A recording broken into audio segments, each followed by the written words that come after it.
Montezuma! Civilization bullshit! What the hell? Angry Joe, there's some sort of portal opening up over Earth. Put it on screen! Yes, sir. Oh my God.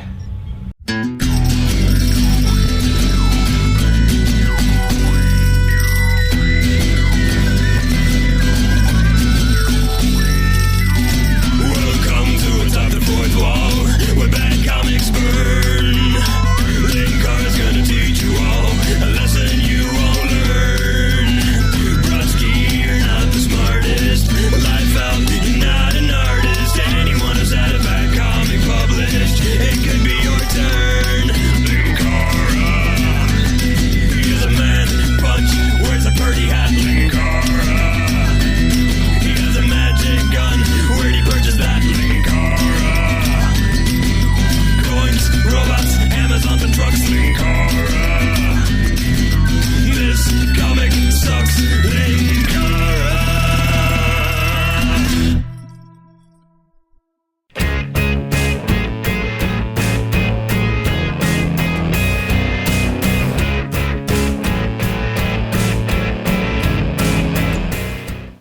I hate this thing. I hate this thing more than any other comic I've reviewed. Yeah, I hate it more than Countdown. Yeah, I hate it more than Amazon's Attack. Even the Silent Hill comics I didn't hate as much as this because they were just incomprehensible. But this? If someone created a power plant that ran on hate, my hatred and burning anger for this comic could power the entire world for the next 1,000 years. That is how much I hate this thing and hope to never again be forced to see it or be reminded of it. Of course, the problem is that I am reminded of it all the time, every single time that I look at my comics, particularly the series that actually got me started, but we'll get to that in the final installment of this three-parter. I think right away a lot of the disappointment stems from the creative team. This is beautiful artwork and a critically acclaimed writer. James Robinson is the former writer of Starman, a series from the mid and late 90s that I actually recommend to people to go out and find. Hell, they're still collecting it now in the Starman Omnibus!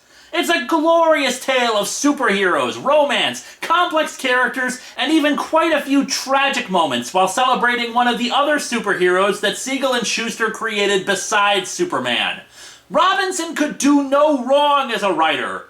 Well, besides for Comic Book Villains, a movie that seems to hate comic book fans with a passion, but that's a topic for another day. But no, Robinson is not a bad writer. Hell, I started buying his run on Justice League of America because it actually felt like a superhero book.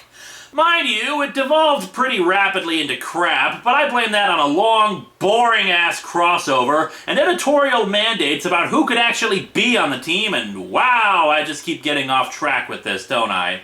I really don't mean to, but that's what this comic does to me. There are a lot of factors that go into how much of a colossal failure this is, so let me try to explain this as best as I can. In 2008, it was announced that James Robinson would release a new Justice League ongoing title.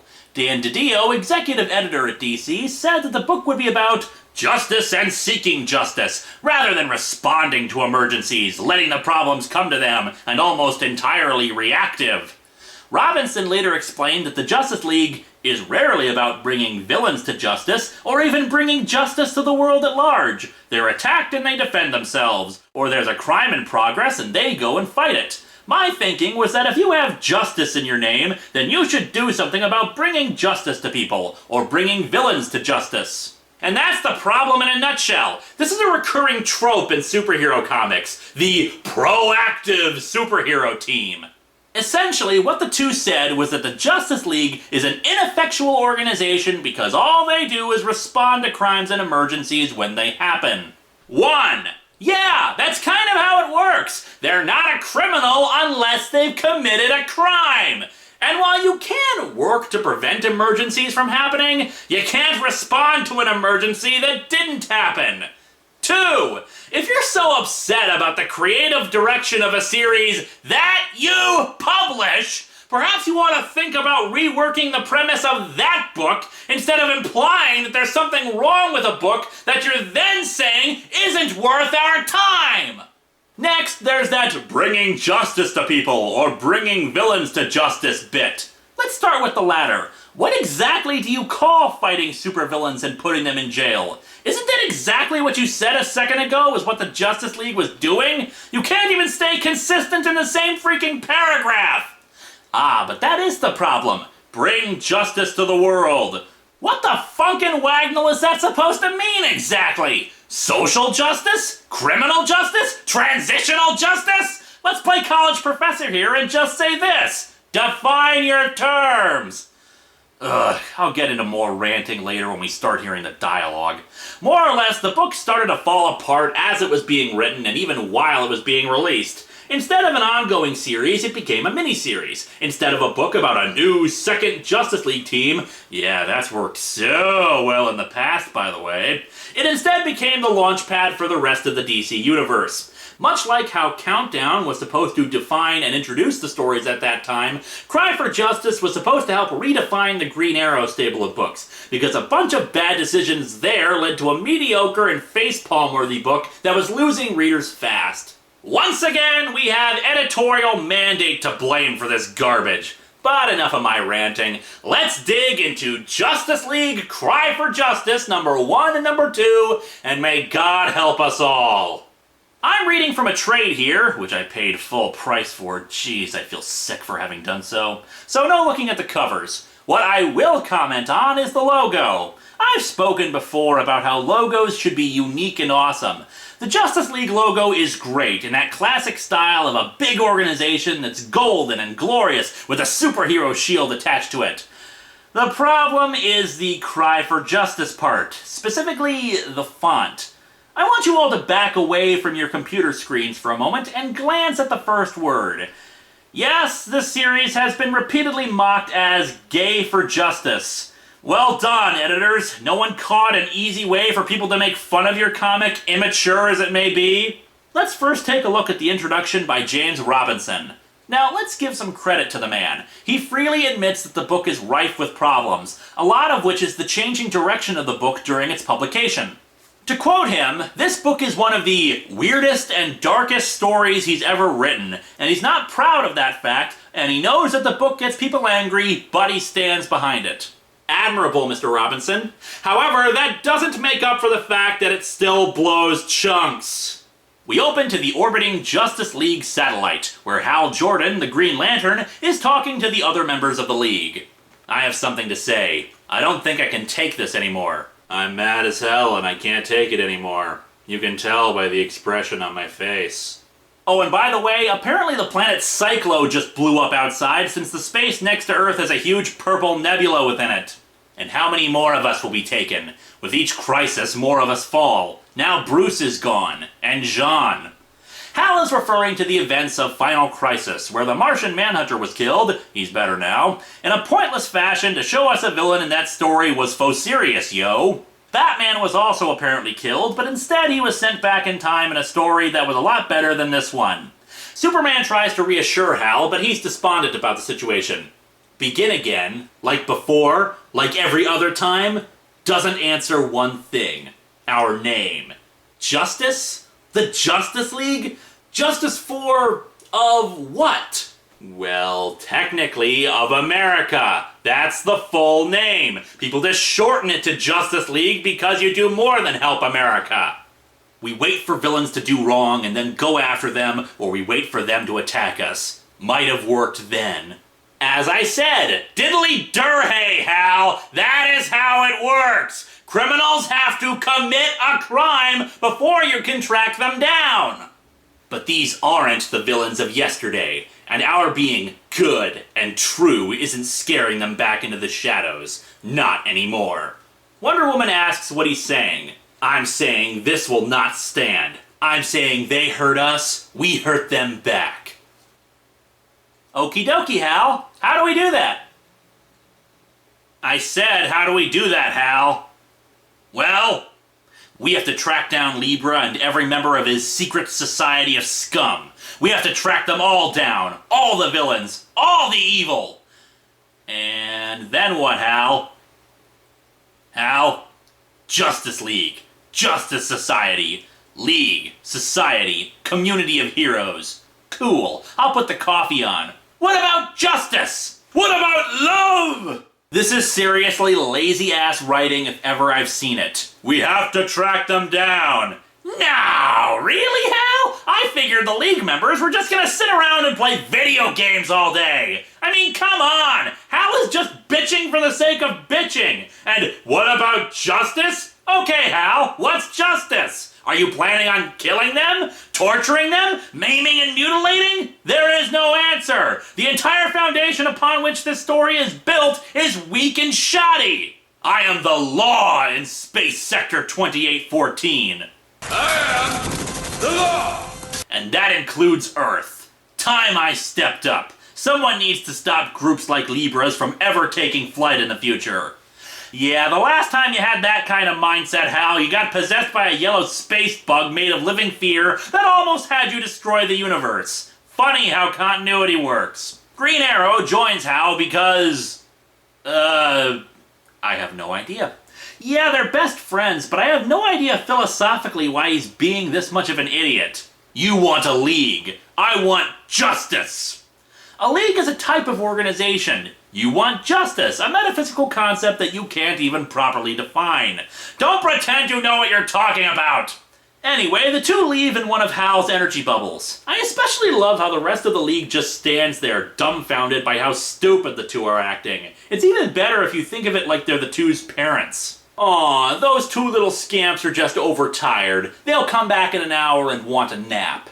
Speaking of, after all their melodramatic lip about justice, suddenly the two were talking about how they should have used the teleporter. I don't know what actual difference it would have made, either way they get back to Earth, and what good buddies they are. Here's another head-scratcher. They're passing through a whole bunch of asteroids on their way back to Earth. Where the hell did those come from? Was the artist under the impression that the JLA satellite was around Pluto, and we're seeing them pass through the asteroid belt? Anyway, the tonal shift from serious business to my wife is gonna kill me is a harsh one of the many problems of this book. We cut to our good old great disaster stopping pal Ray Palmer, fighting alongside Ryan Choi, the new Atom. Or rather, the dead Atom, because DC, in their infinite wisdom, killed off Ryan Choi to kick off their then new series, Titans, Villains for Hire.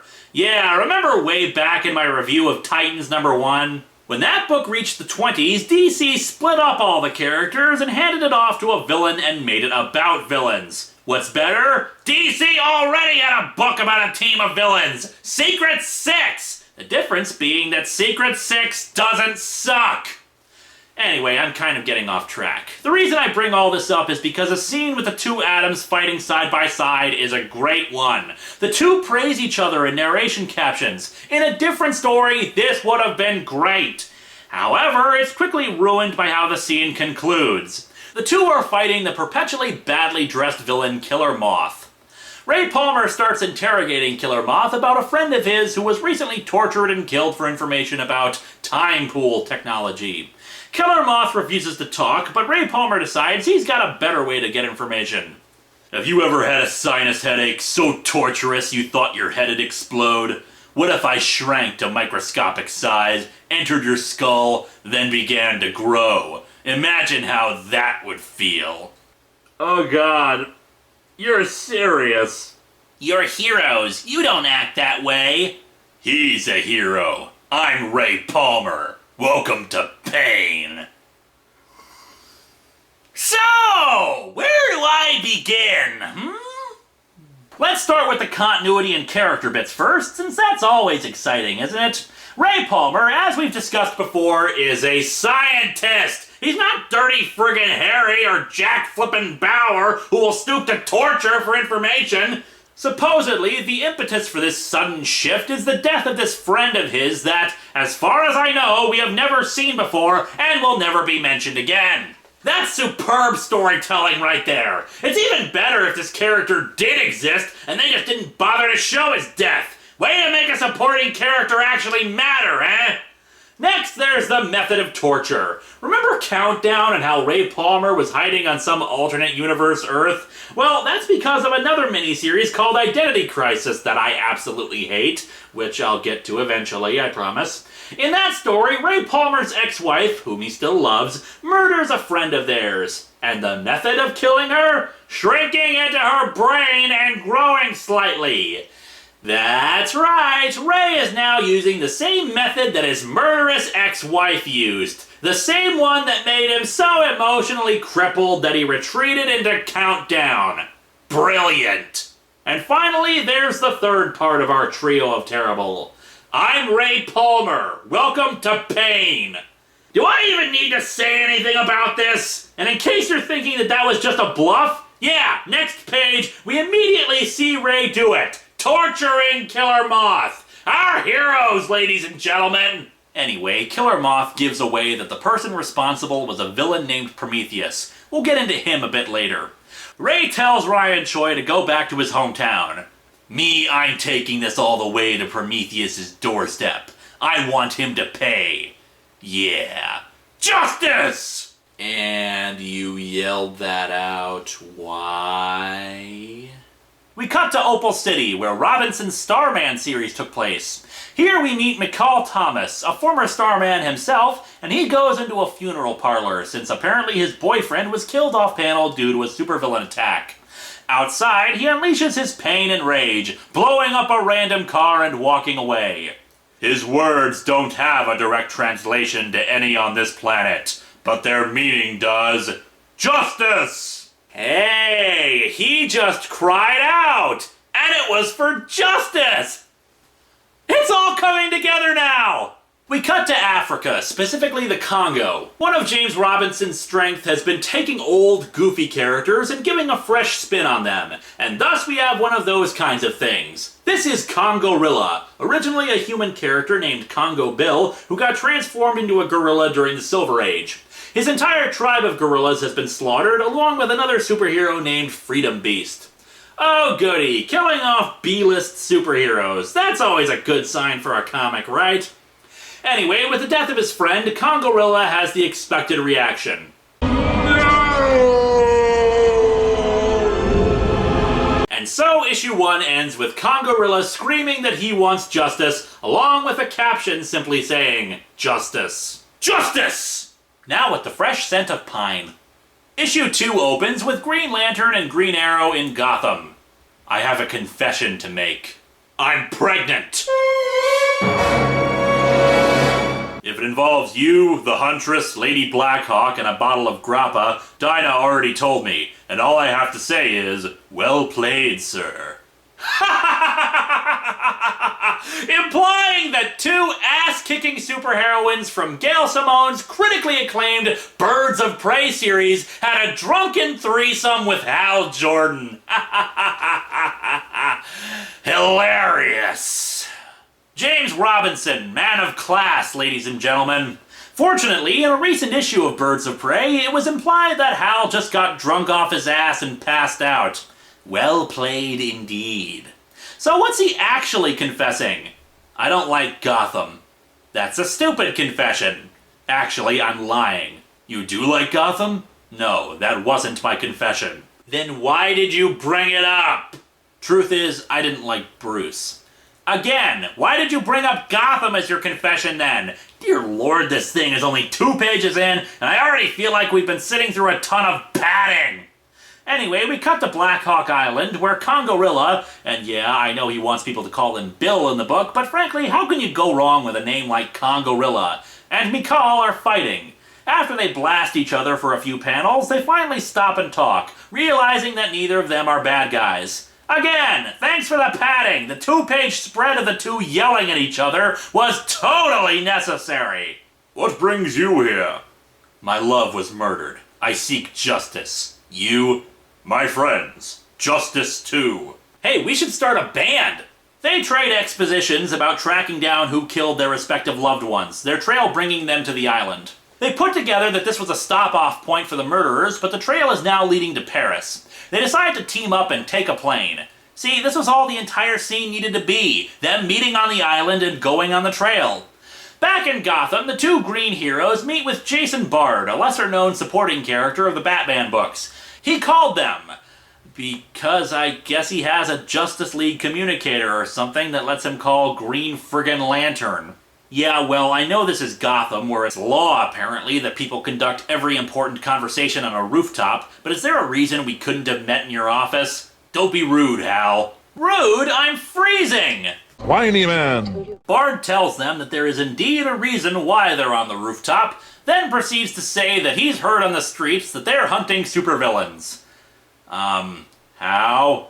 Did Superman fly off to Gotham and say, "You know, Green Arrow and Green Lantern are really gunning for supervillains"? Furthermore, this can't be too long after the first issue, can it? Also, they're superheroes. How is hunting supervillains any different from what they do normally? Anyway, he says there's a building nearby with supervillains in it that are waiting for instructions from Prometheus. So, what the hell are they doing on a rooftop, since this information could have easily been given in a warm office and they could have just jumped out a window? Oh yes, and to show how much of a brain trust we're dealing with, the two immediately jump down to go attack the building.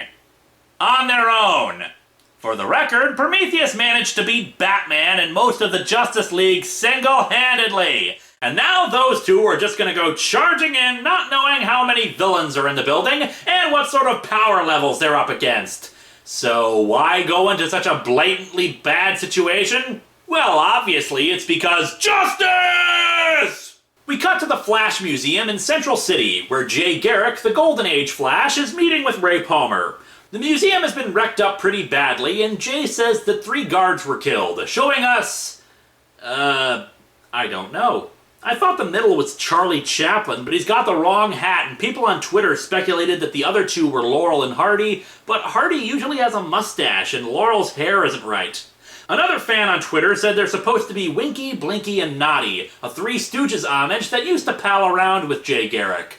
Oh, goody! More supporting characters dying and off-panel at that. Yay.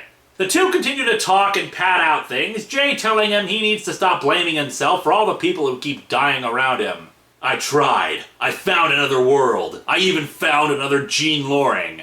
And what happened? Fate reminded me that I'm Ray Palmer. Welcome to pay... sorry, I just have to do that every time I say my name. Ugh, why, James Robinson? Why would you mention Countdown? We're all trying to pretend Countdown never happened. Furthermore, things got screwed up because Bob the Monitor and his band of idiots came and screwed up your life. Not because fate reminded you were Ray Palmer. What a load. Captain Marvel shows up too all of a sudden. Just to really confuse you all, this is actually Captain Marvel Jr., who at the time of this story was the new Captain Marvel, taking over for his mentor. Comics are confusing, especially the bad ones. Anyway, he's come in because he was investigating another high-tech robbery. While the Flash follows up on a hunch, the Atom and Captain Marvel fly off to Gotham, since their trail ends up there too. Back in Gotham, bullcrap!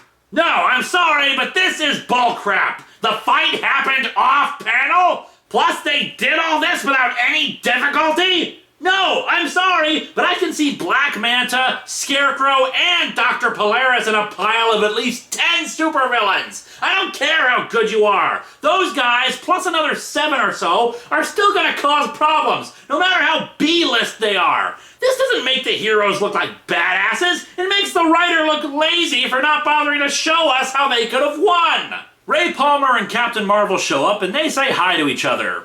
So, what brought you two here? Justice. Justice stays crunchy even in milk. Justice, huh? Funny how that word's everywhere all of a sudden. I hope it doesn't become annoying or something that people can latch onto to make fun of. One of the villains, Javelin, wakes up and tries to throw his namesake weapon at the heroes, but is stopped by the arrival of Supergirl, ending issue 2. These comics suck! The premise is based on idiotic, cliched writing that has nowhere to go when the characters aren't screaming about justice, and what a nice little coincidence that they all happen to be yelling it around the same time. They're violating due process and torturing people! Yeah, I forgot to mention that bit. McCall apparently tortured a guy for information too. The villain of the piece still hasn't actually appeared in the story, and as this goes on, more people will be senselessly killed off. And by the way, people, right away the story betrays the entire concept they were talking about, since all they have done is respond to villainous activity, the exact thing they said they weren't going to do anymore. As this series progresses, more characters will be added and forgotten about, and the heroes will act like idiots and immoral pricks, leading to a resolution that will just make us all feel sick. Dear Lord, I can't wait to get this over with. Tune in next week. Hang on a second. Yes, Angry Joe! Yeah, Linkara, you said you got captured and held captive aboard a ship one time, right? Yeah, why? Oh, no reason. That ship you were on, it, wouldn't happen to look anything like this, would it?